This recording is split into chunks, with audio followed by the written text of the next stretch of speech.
안녕하세요. 오늘 저희가 함께 살펴볼 자료들은요, 2025년이라는 시간을 여러 각도에서 보여주는, 뭐랄까, 프리즘 같다는 생각이 듭니다. 네, 그렇죠. 국제구조위원회 IRC의 최신 세계 위기 보고서에서 시작해서요. 또 숨가쁘게 발전하는 인공지능 AI의 현재와 미래, 그리고 현대경제연구원이 내다본 내년의 국내외 주요 흐름까지. 정말 흥미로운 조합입니다. 네, 그래서 이 세 가지를 좀 엮어서 다가올 한 해를 입체적으로 조망해보는 것, 이게 오늘 저희의 목표입니다. 네, 세계적인 위기, 또 기술의 격변, 그리고 경제의 방향이 어떻게 맞물려 돌아가는지 한번 깊이 파헤쳐보시죠. 네. 특히 이 자료들을 이렇게 쭉 보다 보면요.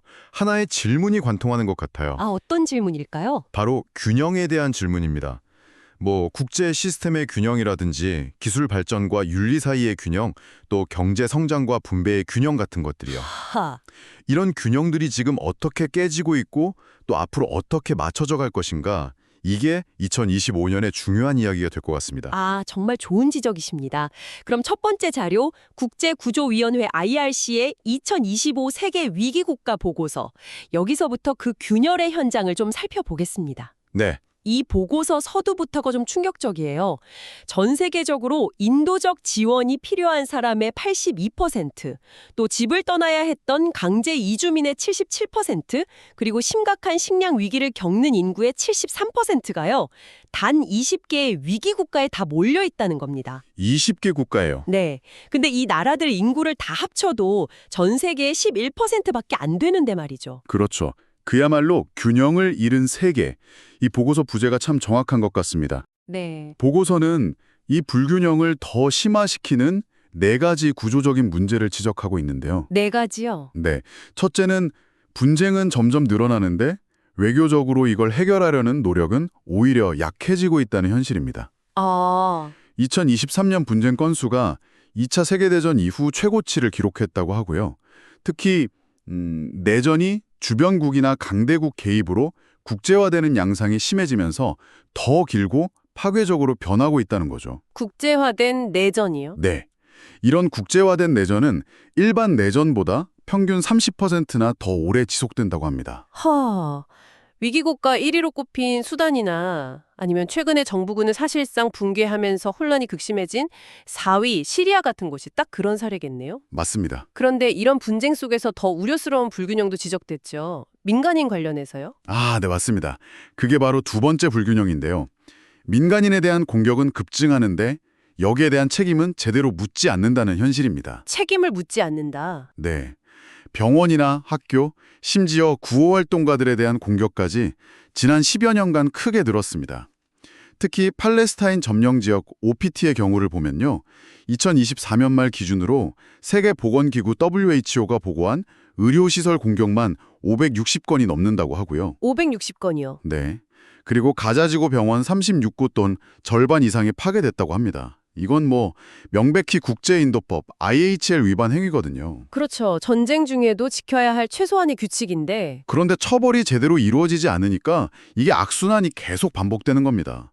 가해자들이 처벌받지 않으니 민간인 공격이 마치 전쟁의 일부처럼 여겨지는 끔찍한 상황까지 벌어지는 거죠.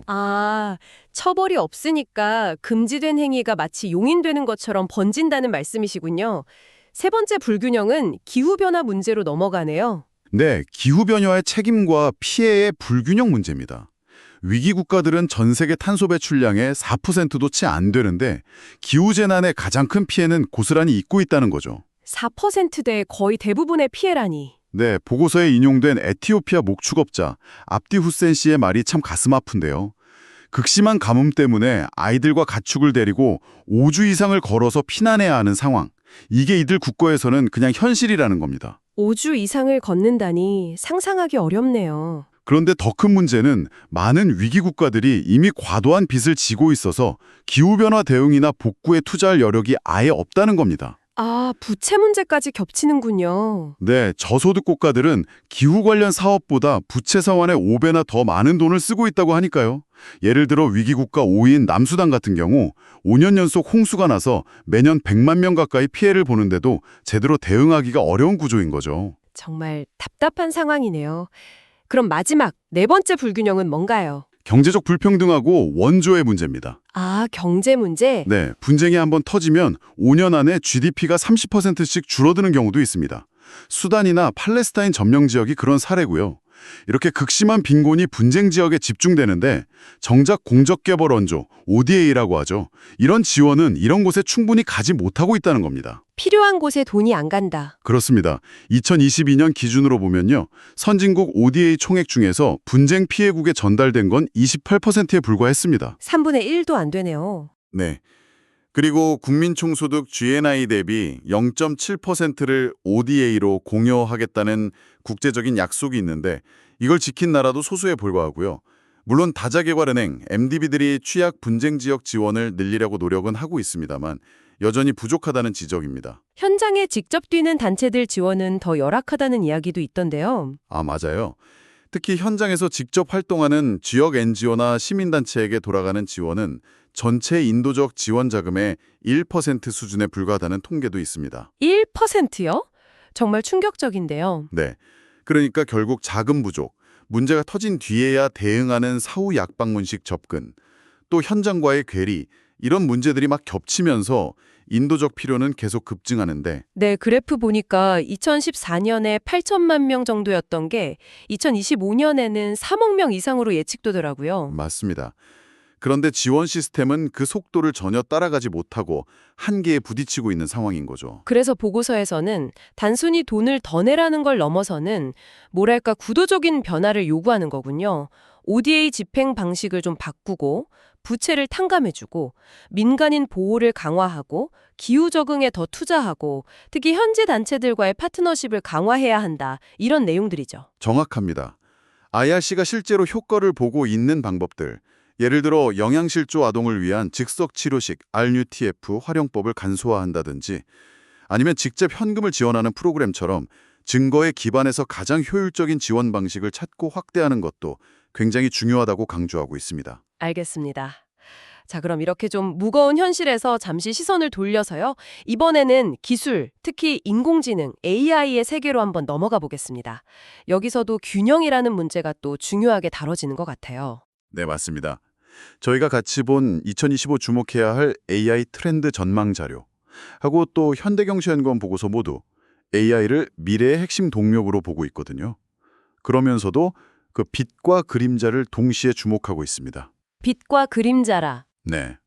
현대경제연구원 보고서는 AI를 새로운 패권 경쟁의 장으로까지 규정하면서 미국과 중국의 경쟁 구도를 강조하는데요. 아, 미중 경쟁. 네. 실제로 HRI, 그러니까 현대경제연구원 자료를 보면요. AI 경쟁력 지수에서 미국을 100으로 봤을 때 중국은 한 54 정도 수준이고요. 세계 100대 비상장 AI 유니콘 기업 중에 미국 기업이 69개나 됩니다. 와, 격차가 상당하네요. 그렇죠. AI 시장 자체도 2027년까지 거의 10조 달러, 우리 돈으로 1경 원이 넘는 규모로 커질 거라는 예측까지 나오고 있습니다. 10조 달러 정말 어마어마한데요. 근데 이 엄청난 성장세 이면에 위험성도 만만치 않다는 거죠? 네, 그렇습니다. 두 보고서 모두 그 점을 경고하고 있어요. 현대경제연구원은 예를 들어 딥페이크 문제나 자율주행차 사고 같은 윤리적인 문제를 지적하고 있고요. 딥페이크는 정말 심각해질 수 있겠네요. 네, 그리고 AI 트렌드 보고서는 AI를 악용한 사이버 공격이나 가짜정보 확산, 그리고 불량 데이터 문제, 이 불량 데이터가 AI 기술 격차를 더 벌릴 수 있다는 점을 또 경고합니다.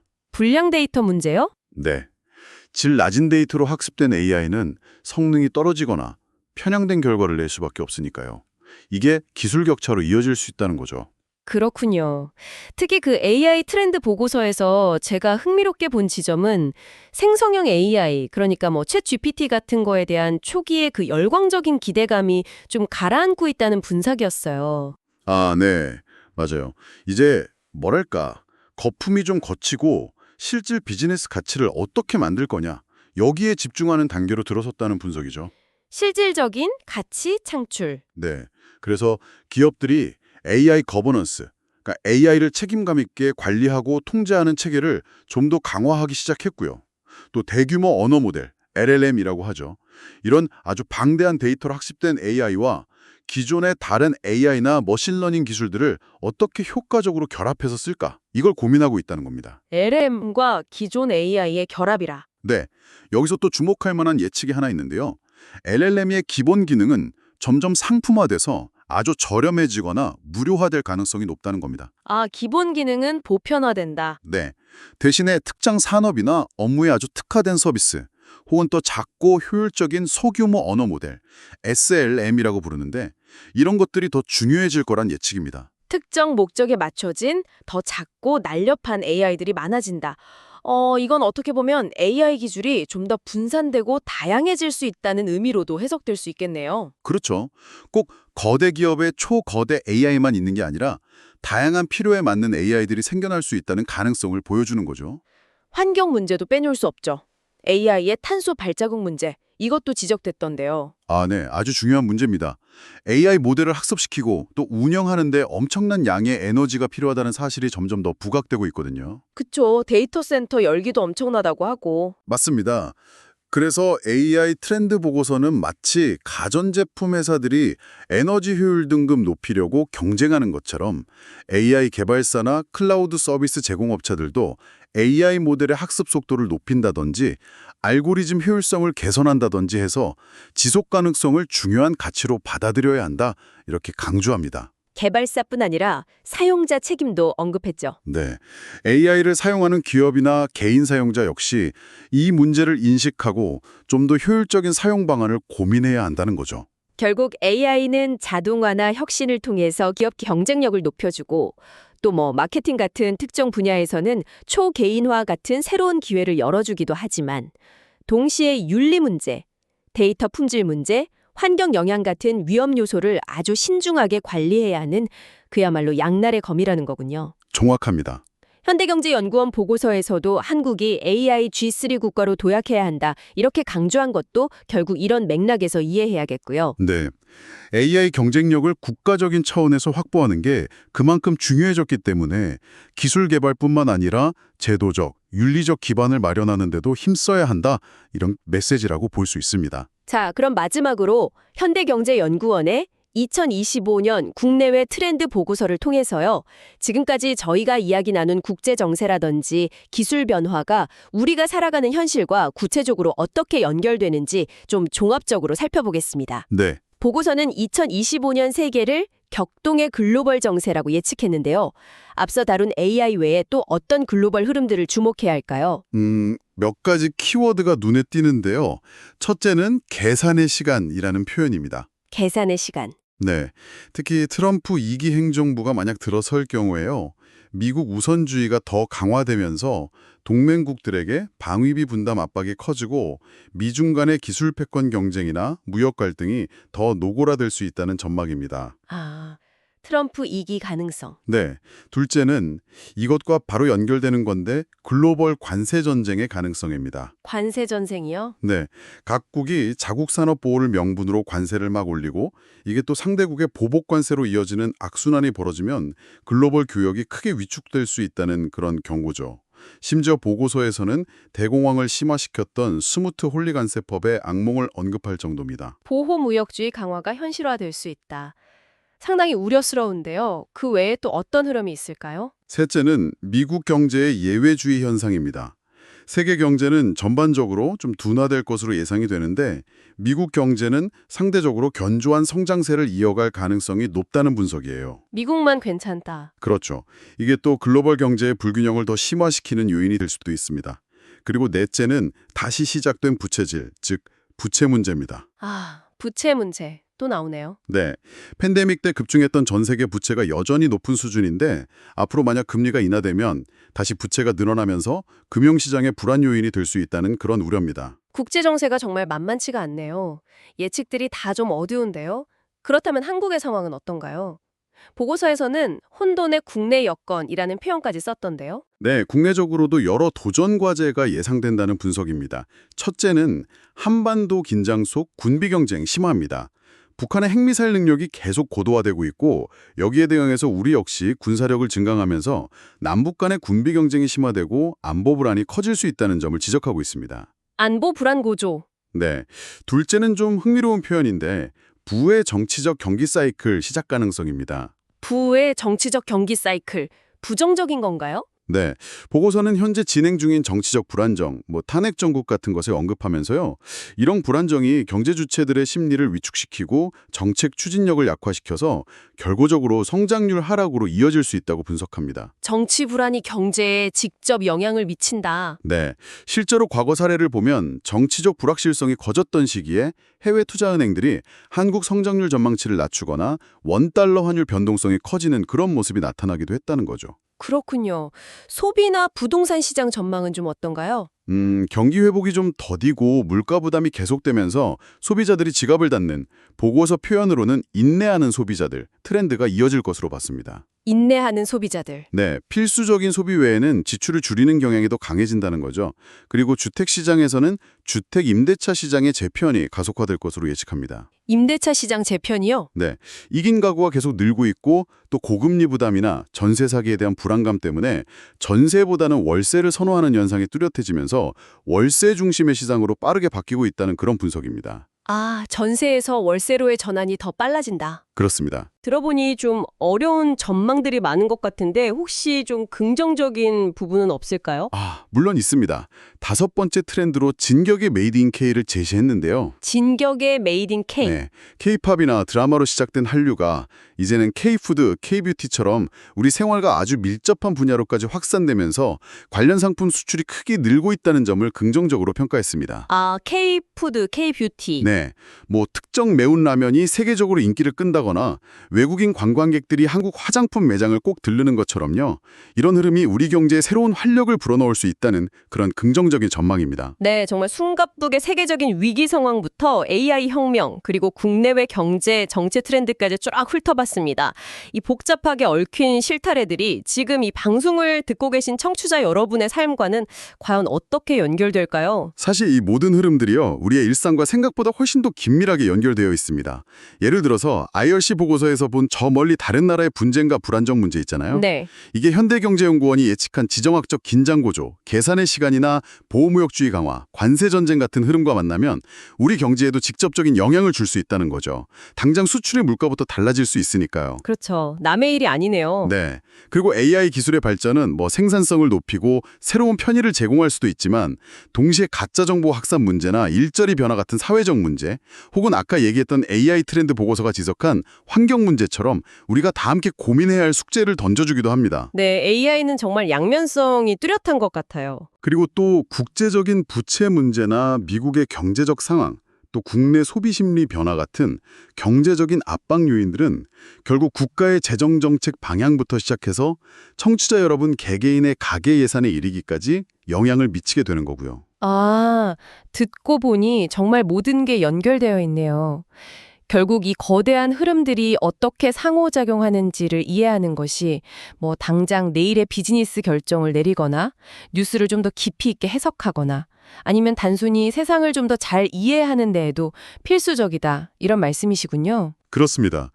그냥 단편적인 정보들을 나열하는 게 아니라 그것들을 연결하고 그 속에서 어떤 패턴을 읽어내는 능력, 이게 그 어느 때보다 중요해진 시대라고 생각합니다. 네. 오늘 저희는 국제구조위원회 인도주의 위기 보고서, 또 AI 트렌드 분석, 그리고 현대경제연구원의 2025년 전망까지 정말 광범위한 영역을 넘나들었습니다. 이 모든 것을 종합했을 때 우리는 어떤 큰 그림을 그릴 수 있을까요? 분명한 것은 우리 세계가 지금 심각한 불균형 상태에 놓여 있다는 것, 그리고 동시에 정말 전례 없는 속도의 기술 변화를 겪고 있다는 사실인 것 같습니다. 심각한 불균형과 급격한 기술 변화. 네, 수단이나 가자지구 같은 현장에서 들려오는 그 절박한 외침부터 시작해서 AI가 우리에게 던지는 아주 근본적인 윤리적 질문까지 우리가 풀어야 할 도전 과제는 정말 막대합니다. 그렇죠. 하지만 동시에 오늘 저희가 살펴본 자료들은 그런 절망 속에서도 우리가 나아갈 방향을 조금씩이나마 제시하고 있다는 점도 중요합니다. 예를 들어 증거에 기반한 효과적인 지원 방식들, 또 책임감을 가지고 AI를 개발하고 사용하려는 노력들, 위기 상황에서도 포기하지 않고 외교적 해법을 차리려는 움직임들, 그리고 더 공정한 경제 시스템을 만들기 위한 개혁의 필요성 같은 것들이죠. 네, 문제 제기와 함께 해결의 실마리도 같이 제시하고 있다는 점이 중요하겠네요. 자, 마지막으로 오늘 저희가 나눈 이야기들을 바탕으로요. 청취자 여러분께서 한번 스스로에게 던져볼 만한 질문을 남기면서 마무리할까 합니다. 네, 좋습니다. 오늘 살펴본 여러 보고서들에서 공통적으로 지적하는 것처럼요. 분쟁을 중재하고 인도적 지원을 전달하고 또 국제 규범을 집행하는 이런 기존의 국제 시스템이 점점 더 힘에 부치는 모습을 보이고 있습니다. 기능 부전 상태라고까지 말할 수 있을지도 모르겠는데요. 그렇다면 이 시스템의 한계를 넘어서 우리가 직면한 이런 복합적인 위기들을 해결해 나갈 새로운 동력은 과연 어디에서 찾을 수 있을까요? 어려운 질문이네요. 혹시 그것은 정말 절망적인 상황 속에서도 어떻게든 살아가려고 애쓰는 지역 공동체의 자생적인 힘에서 찾을 수 있을까요? 아니면 오늘 이야기 나눈 다자개발은행과 현장 NGO의 협력 사례처럼 전혀 예상치 못했던 주체들 간의 창의적인 연결고리에서 그 답이 나올 수도 있을까요?